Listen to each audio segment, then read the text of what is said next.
Hey everybody, Eric Worre here. Welcome to Network Marketing Pro. And today we've got a special guest. If you don't recognize her already, this is the one and only Mel Robbins. How you doing, Mel? I'm all right. Actually, I'm fantastic. You're actually fantastic. Yes. She is fantastic. This woman is a powerhouse.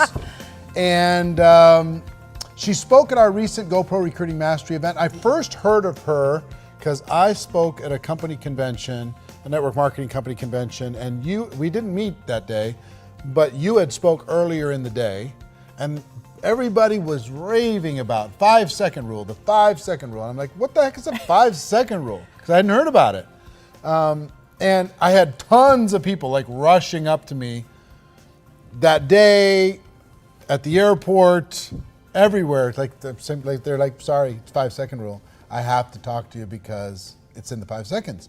So once I heard about the concept, okay, I was really intrigued because it was an interesting thought. It's like a Malcolm Gladwell thought.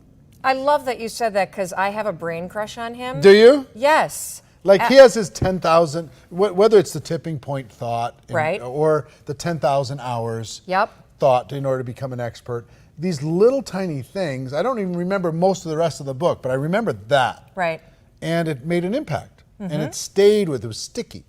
And I watch people that have engaged in the 5-second rule, and it's sticky. Yes. It is. It changes the way fundamentally that they look at life. Yes. So tell me how this whole thing, where did it come from? Oh, it came from the worst moment of my life. So the 5-second rule is one of those amazing things that, first of all, it's so simple, so obvious, and on some level, I'm just going to come right out and say it, it's kind of stupid when you first hear it. And I don't want you to make the mistake of dismissing the power of this thing because it sounds a little silly, obvious, or stupid, because there's some ridiculous science behind it. So the bottom line is, short story, 2009, like a lot of people that are watching, my husband and I hit rock bottom. Financially, facing bankruptcy, we were fighting all the time, the liens started to hit the house, and I developed a habit of hitting the snooze button.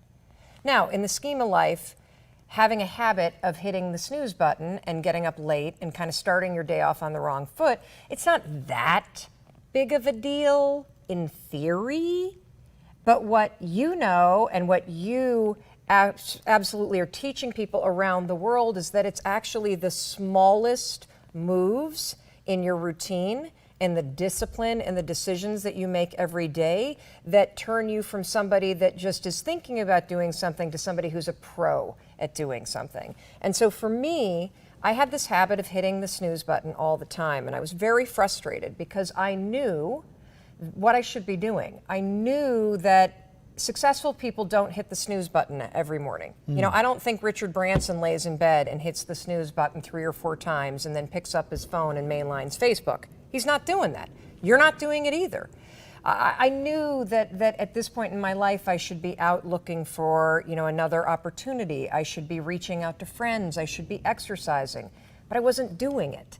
And you see, this is something that the 5-second rule will help you do. It's going to help you bridge the gap between knowing what to do and actually getting off your butt and doing it. And it does it in 5 seconds flat. So what happened, and this is a really dumb story, but this is actually what happened, is I got inspired because I saw a commercial that had a rocket ship launching. And I thought, harebrained idea, I'm just going to launch myself out of bed like a rocket tomorrow morning. I'm going to count backwards like NASA.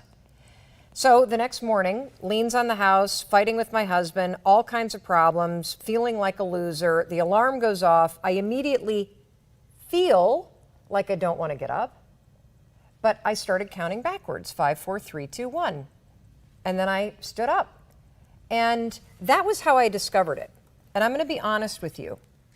For the first 2 to 3 years, Eric, that I used it, I had no clue why it worked. It was as if somebody had handed me a magic wand and suddenly I had control over myself.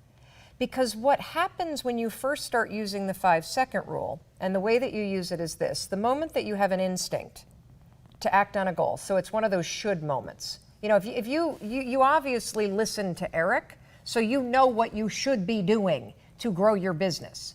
So all day long, you're going to have that instinct where you're like, oh, this is a cold prospect marketing moment. Here we go. Oh, act like I'm in a hurry and compliment the person. And, you know, if I could, would you? Like, you know the steps to do, right?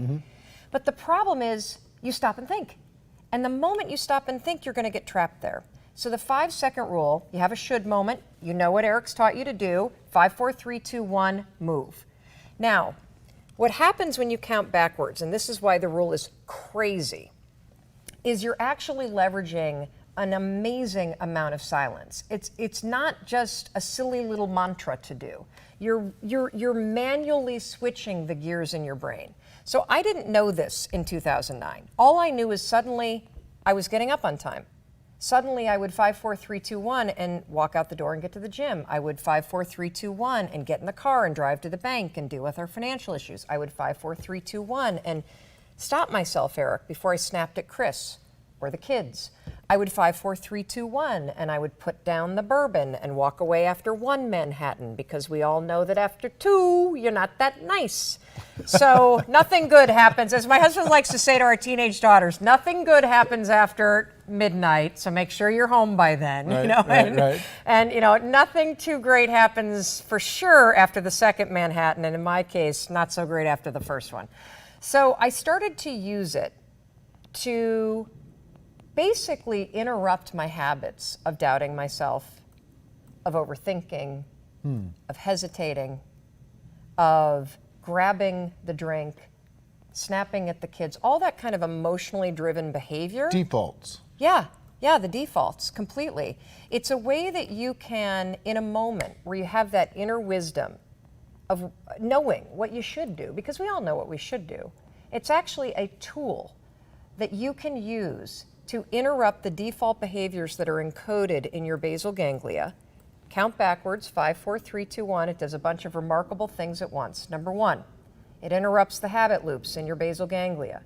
What's a basal ganglia? Basal ganglia is the interior part of your brain. It's the part of the brain where all of your default behavior patterns are encoded. Okay. Everything from procrastination to self-doubt to anxiety to the way that you pour your coffee to whether or not you write with your right hand. All your programming stuff. Correct. So when I use the word habits, this was all new to me. Habits are nothing more than behaviors that you can do without thinking about them.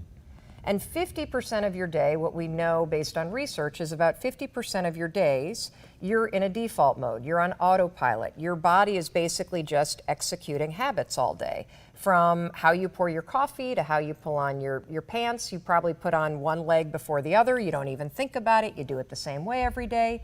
Believe it or not, self-doubt, hesitating, telling yourself you're afraid to talk to your friends about your business, overthinking the list of calls that you need to make, those can become habits, patterns that are default behaviors that you repeat over and over without even realizing you're doing it. So fascinating, because inside of the network marketing space, it's got to be everywhere in the world.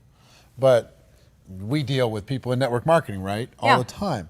They have hopes and fears. That's why they joined. Yes. And you see some people that just are paralyzed, absolutely paralyzed, and don't know why. They're like, I'm stuck. I just can't seem to do it. And another day goes by, they didn't get fired, they didn't get kicked out of the business, so they can repeat that behavior, but their self-esteem drops and drops and drops and drops. Yes. And they're like, I know what I need to do. Why can't I make myself do it? I know why. Okay, so let me see if I can explain this very succinctly. So the problem is that you have a habit of getting stuck up here. You will never grow your network marketing business by thinking about it. It's not happening.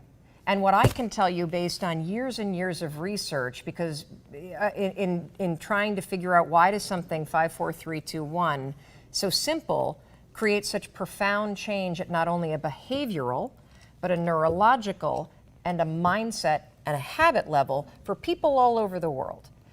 The reason why you're having an issue if you feel paralyzed or stuck is because you spend too much time thinking.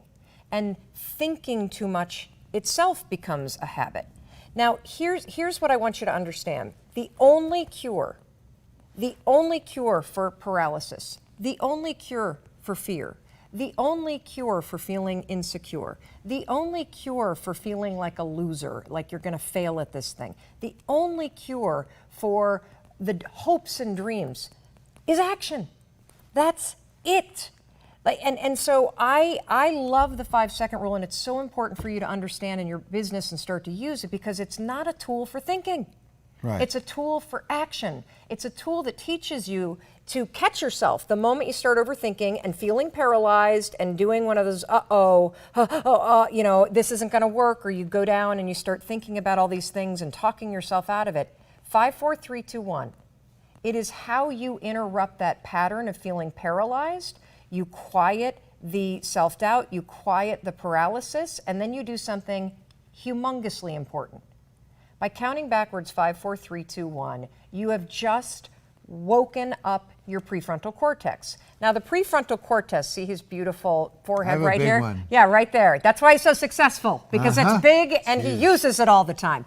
The prefrontal cortex is the part of your brain that's active when you're changing behavior, when you're doing something new, when you're doing something that you're excited about, and when you're doing something that's difficult or uncertain. So let me give you an example.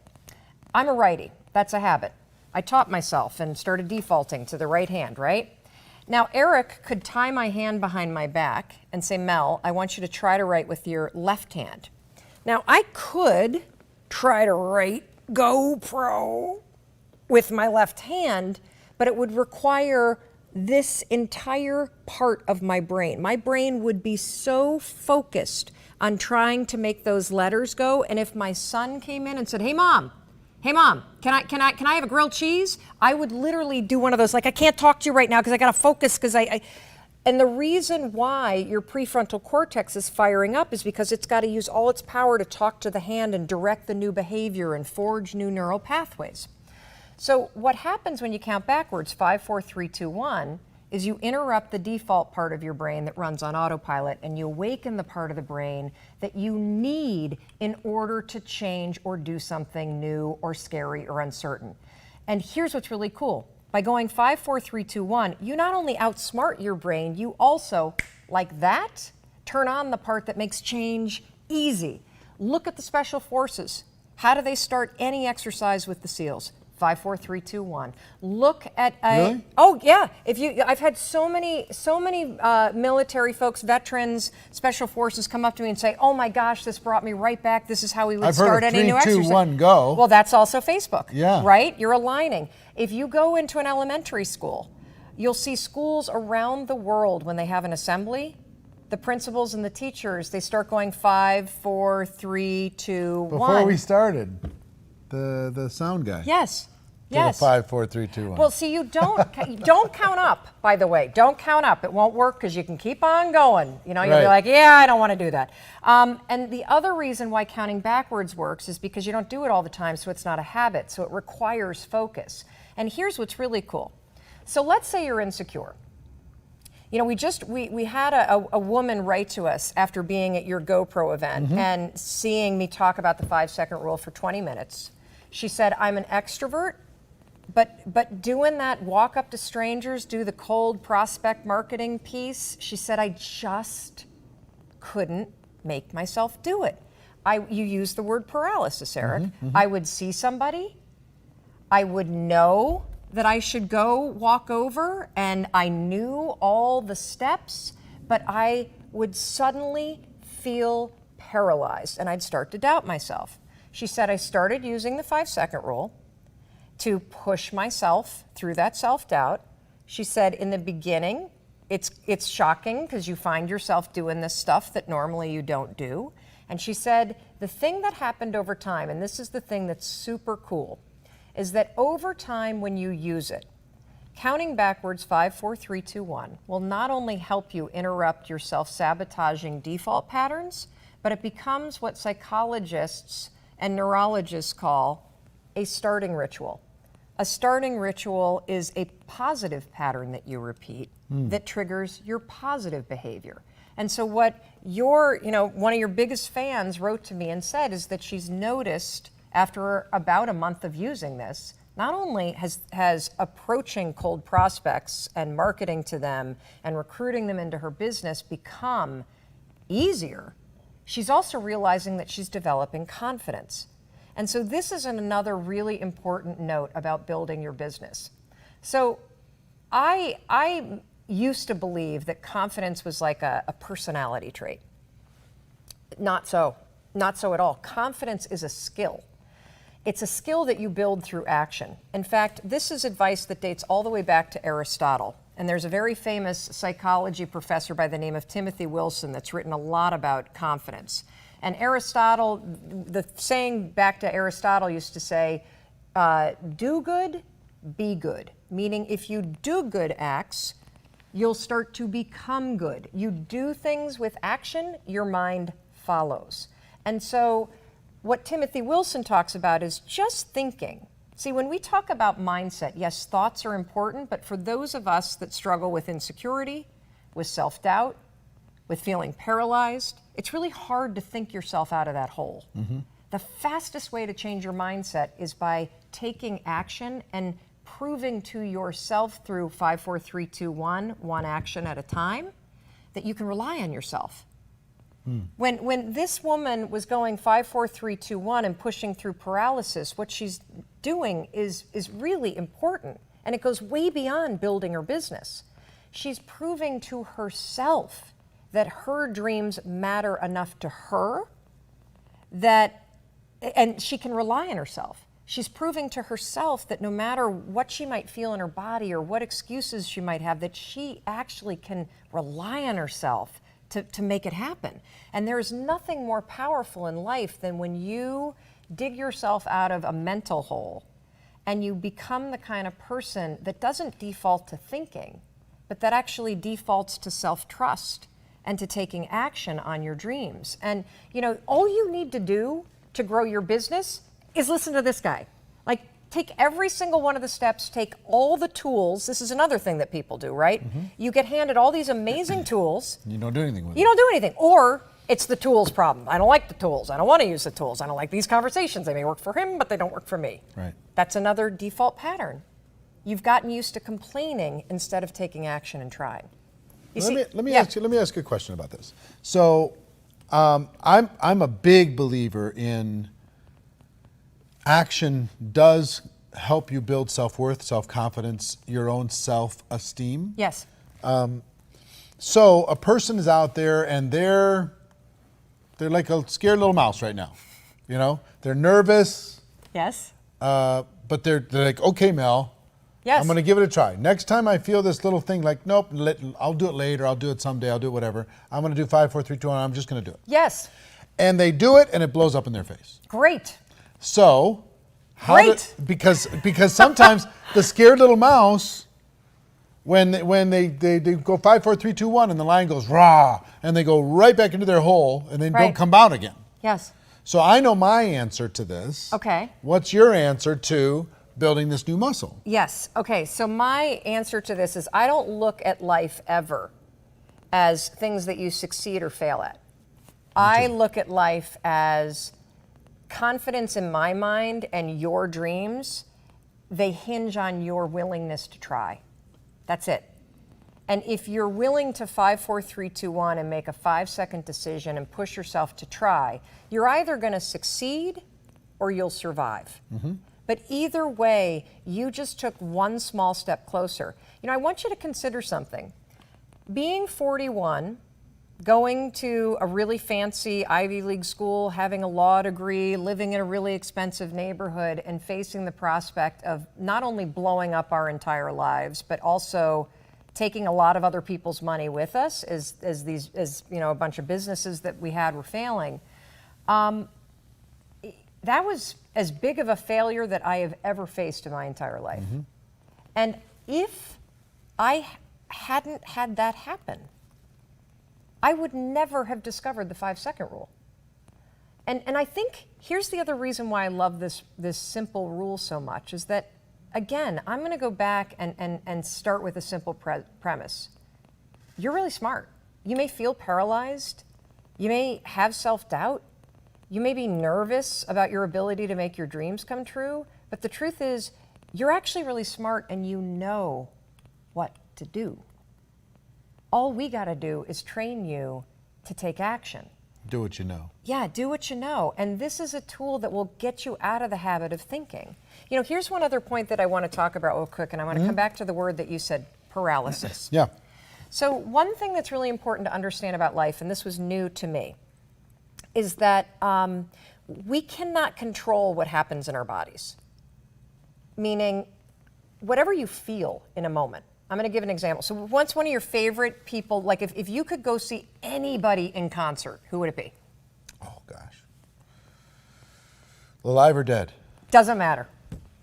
I want to see Freddie Mercury from... Oh, you're kidding! I would love to see him, but it's too late. That's all right. That's all right. So Freddie Mercury, you're never got to see standing him. in the front Or row. Prince. Or Prince. Prince. I never got Oh my to God, see Prince. Prince. So imagine you're standing in the front row. Prince is about to come out. Yeah. What are you feeling in your body? Oh my God, you're like right there. He's about to be right. Excitement, Yeah. Well, but what's happening in your body? Anticipation, fun, I don't know. You get butterflies. Yeah, probably. Kind of stomach A little bit. rumbling. Maybe a your little. armpits start sweating a little bit. Maybe. Palms get a little clammy, right? Maybe your throat gets a little dry. Your heart starts to race. He's excited because Prince is about to come out. Now, let's talk about me. I'm the little mouse that's really afraid, and I see a prospect over there, and I know I should talk to them or my sister-in-law, who I'm dying to bring into this business with me, but oh my gosh, what if she doesn't like it? What am I feeling? I'm feeling fluttering in my stomach. My armpits are sweating. My hands are clammy. My throat is tight. My heart is racing. Now, the only difference between what's happening for Eric at the Prince concert and what's happening for me, the little mouse over here who's feeling paralyzed, is Eric's brain is saying, oh my gosh, I'm so excited, I'm about to see Prince. My brain is saying, holy, I'm about to die. You know, Right. your brain is reading your body signals. What you feel is excitement. My brain is reading my body signals as death. Yeah. Exactly. We can use that to our advantage. Let me show you how.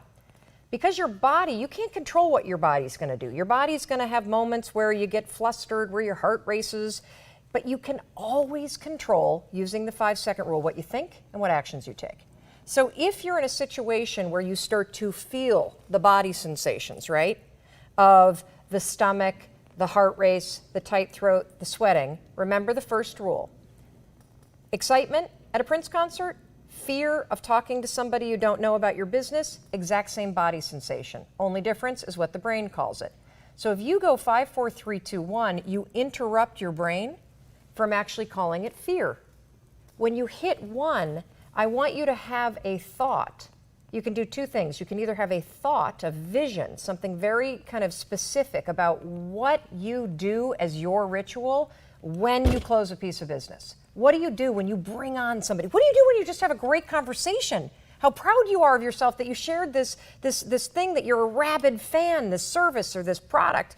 So have that vision in mind, and what happens is you stabilize your mind and your body, because your mind now goes, oh, her stomach's upset because she's excited to go talk about this. Now here's a second thing that you can do. So in the situation where you feel nervous, or maybe you're already in the middle of a conversation, so you're like the little mouse and you've done an amazing job and you found some 5, 4, 3, 2, 1 courage, and now you're having the conversation and now you're up in your head. You're not in the conversation anymore. You're not asking questions. You're not, kind of thinking about just setting up when, if they're interested and setting a time and then getting out of there like Eric trains you to do. You start thinking, catch yourself, 5, 4, 3, 2, 1 before you start to get nervous about it. Then you can use research out of Harvard. This is a really interesting study that you can find if you Google reappraising performance anxiety. They studied people before taking a test, before singing karaoke, before running a track meet, and they taught them to do one thing. Right before you're about to do something and your body does the, I'm at the Prince concert and I'm excited, or I'm terrified because I'm going to talk to somebody about my business and I'm afraid, 5, 4, 3, 2, 1. They didn't use the 5-second rule in full disclosure, but what they taught people to do is to say, I'm excited. I'm excited to go talk to this person. I'm excited to take this test. I'm excited to get to know somebody and make a new friend, because you also talk about the fact that, you're not really you're not necessarily first and foremost selling. If you're thinking more about gathering new friends that are really interesting and sharing this thing you're rabid about, you win, full stop. I'm excited to talk to this person. I'm excited to get to know somebody. I'm excited to find out what that person's doing. Immediately switches how your brain reads what your body's doing. Immediately. Interesting. And if you use the 5-second rule first, 5, 4, 3, 2, 1, and you start saying, I'm excited to do X, Y, Z, you've now awakened the prefrontal cortex and made it easier to change. So I have a couple core beliefs. Yes. One is a positive belief about myself, and the other one's not as positive a belief about myself. Okay, here we go. The positive belief is this: I never lose. I never lose. I win or I learn, one way or the other. I love that. In every experience, I'm always going to end up better. Yes. Okay, so that's my core belief on one side. The other belief is that I'm an introvert, and introverts hoard their energy. Mm-hmm. You know what I mean? Because getting around another crowd, it makes you, it drains your batteries. Yep. Like a faulty iPhone or something. Yep. So they end up hoarding their energy. They protect their energy. They're like, they know they should, but do I want to lose my energy by going and doing that? Yes. So you start this process. Yes. So part of me is, I have to psych up. Like when I'm going to go recruit, in full disclosure to everybody, if I'm as a distributor, I'm retired, permanently from that now, serving the profession. But Yep. if I was a distributor, when I was a distributor, I would have to psych up. And it's like I was putting recruiting clothes on, and I'm going to go for 30, 60, 90 days, and that's all I'm going to do. And I'm staying in that zone. Yes. And that was my coping mechanism. I would not call that a coping mechanism. To making me do it. And then I would take the recruiting clothes off, and I go, oh, thank God that's over. Now let's work together. Let me work with you now that you're in the business. I would like to blow your mind a little bit. Okay. So first of all, I love that you're sharing this, because I would imagine that a lot of people are surprised, A, to hear that you're an introvert. Because introverts and extroverts, it really has more to do with whether or not being around other people energize you, or it really drains you. What are you? I'm definitely an extrovert. Okay. Definitely an extrovert. And I'm married to an introvert. Okay. So he needs to stare at the wall sometimes, like I do. Oh, yes. Yeah. There are times that he sees me coming and he is running in the other direction. Not you right now.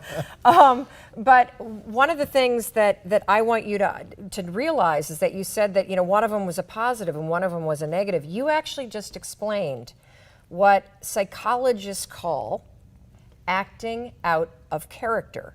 So your personality has both fixed and actually flexible traits.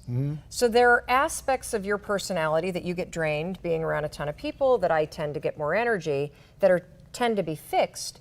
But there are pieces of your personality where you can act out of character if it is in pursuit of a higher purpose. Yeah. So for those of you that keep saying you're too introverted to be successful in this, it's garbage.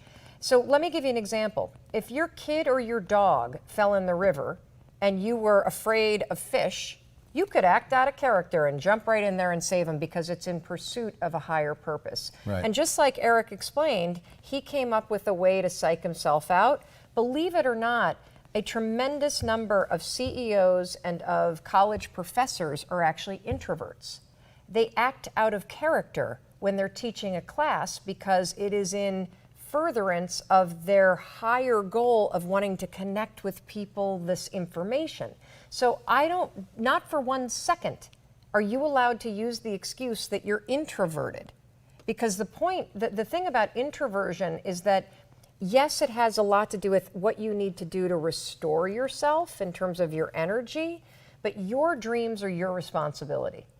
And when it comes to your dreams, you have the ability to act out of character. And whether you do something like Eric's talking about, where he has things that he does that psych himself up, maybe it's listening to music, or it's going exercise, or cold showers, or whatever it may be that gets you going. You can create your own ritual. You can use the 5-second rule. There are strategies that you can use intentionally, and this is about being pro. Are you going to sit around and hope that you're lucky and your dreams fall out of the sky, which we know doesn't work? Or are you going to get serious about your dreams and do what's necessary to act out of character or out of those default modes in furtherance of what you want and deserve. Here's one of the biggest lies, I think, in the world. And I'm interested to get your take on this. It's just do what you love. Only what you love. It's the biggest lie ever. Like, find what you love and you'll never work a day in your life. It's the biggest bunch of nonsense I've ever heard, because an Olympic athlete loves the goal of being able to win the gold medal. But they don't love all the training. No. You know, you love to contribute to the lives of other people, but I'm sure it wasn't. I hate the travel. It wasn't wonderful being on the airplane today. No, it was not. Definitely not. So some people, as soon as it gets a little tiny bit uncomfortable, they go, well, they told me to find what I love, and I'm not loving this. Well, so they say, I'm out. I think that you could give, there's some great advice in there, which is, first of all, yes, it's true. Love the objective. Yes, well, love the dreams and find things that you do love about what you're doing. Yes. Maybe it's the connecting with people. Maybe it's the fact that you're just such an incredible fan of the stuff that you're using and that you're selling and sharing with people, that's the piece that you love. But there are things in life that you're always going to hate. But you got to do them. See, I have this, I said this thing. But that's so you can use the 5, 4, 3, 2, 1. Oh my God. To be able to just get past that to the stuff that you love again. Excuse me, do you love unloading the dishwasher? Seriously, do you love picking up dog poop? Do you love doing the laundry? Do you love getting up at 4:30 in the morning and driving hockey carpool for your kids? No, you do it. You do it anyway. And so, one of the things about life is that it's kind of sad. When we were kids, we had people that just saw greatness in us. They saw potential. Mm-hmm. They pushed you, they coached you. You had maybe a youth group leader or parents or aunts and uncles or older brothers and sisters or maybe a scout leader or a coach or somebody that saw something in you, a teacher, and they pushed you past your excuses. They made you do stuff you hated. I hated math. Hated it.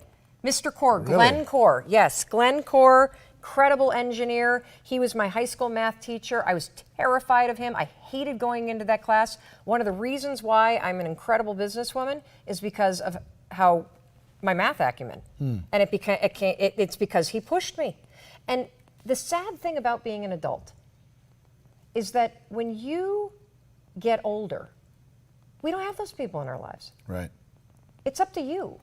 Like when you move out of your house and you become an adult, you have to parent your stuff. All that annoying stuff your parents told you to do that, we're now telling our kids to do, clean the room, feed the dog, pick up your backpack, no, I'm not giving you money, what'd you do with your allowance? Like all that stuff that was annoying, they were pushing you to be great. Well, now it's your job. You're lucky because you got this guy.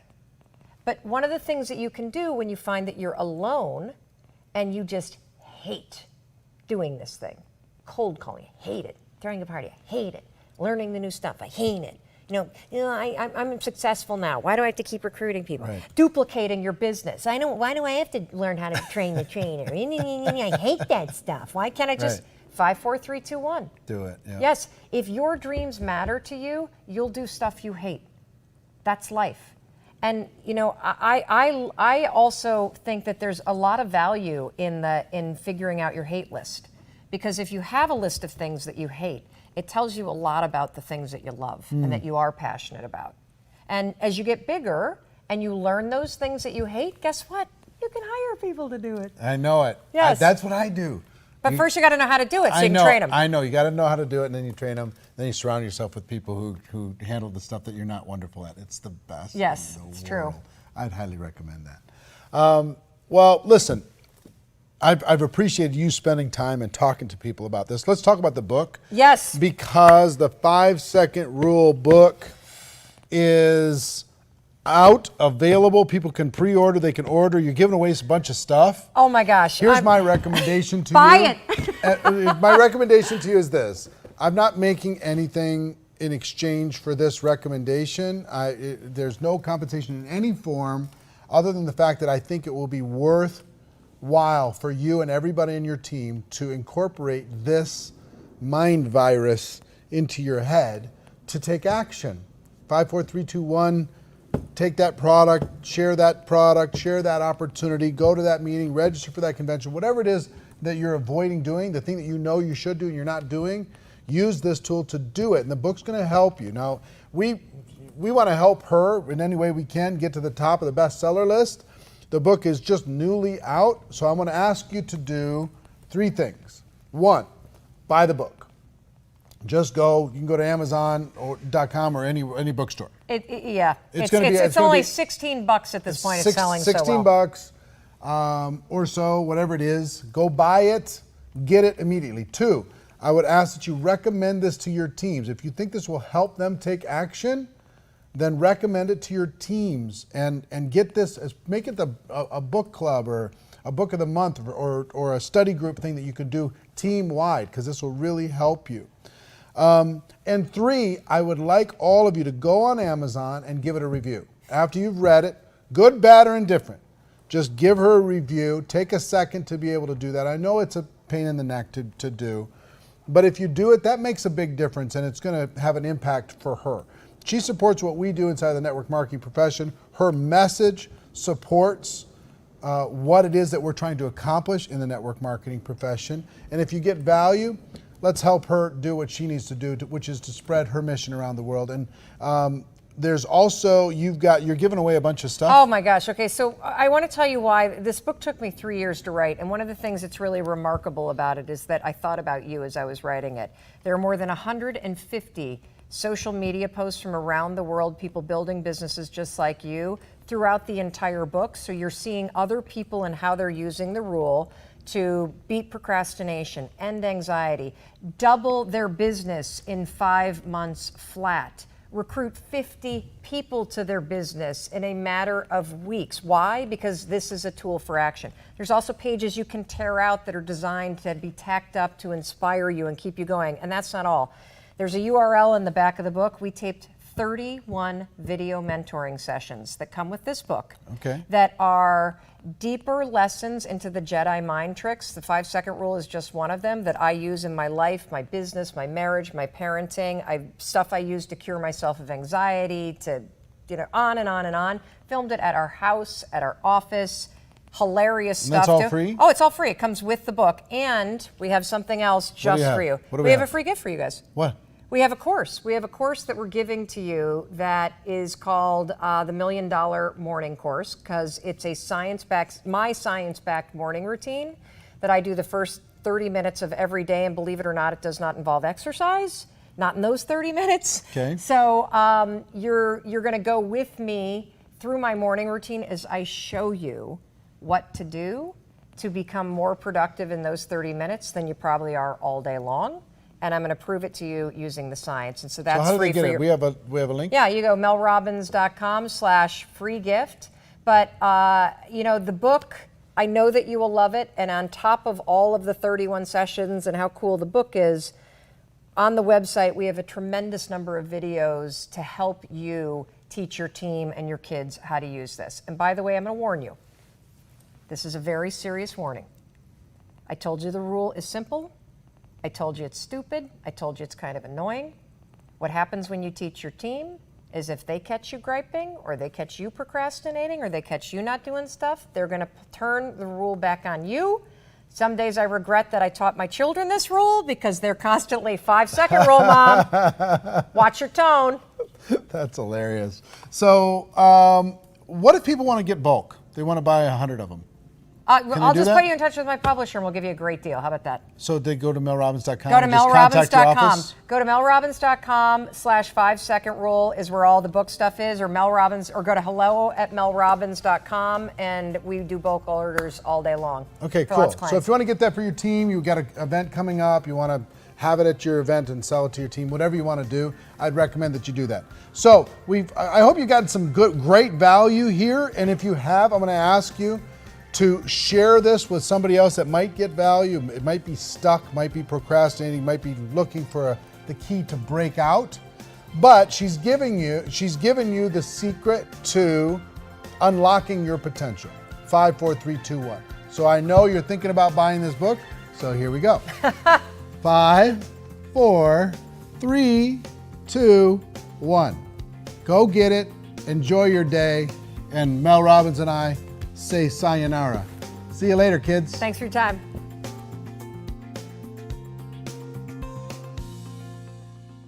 Hey, my name is Eric Worre, and if you're involved in the network marketing profession, I want to invite you to come to the Network Marketing Pro YouTube channel. Every week, we put out content on how you can become a network marketing professional. We have tips, ideas, strategies, interviews with million-dollar earners in the profession, interviews with global icons like Tony Robbins or Sir Richard Branson, lots of different things that we provide. They're absolutely free. Do yourself a favor, click on the link, subscribe to the YouTube channel, tell your friends to do the same, and I can't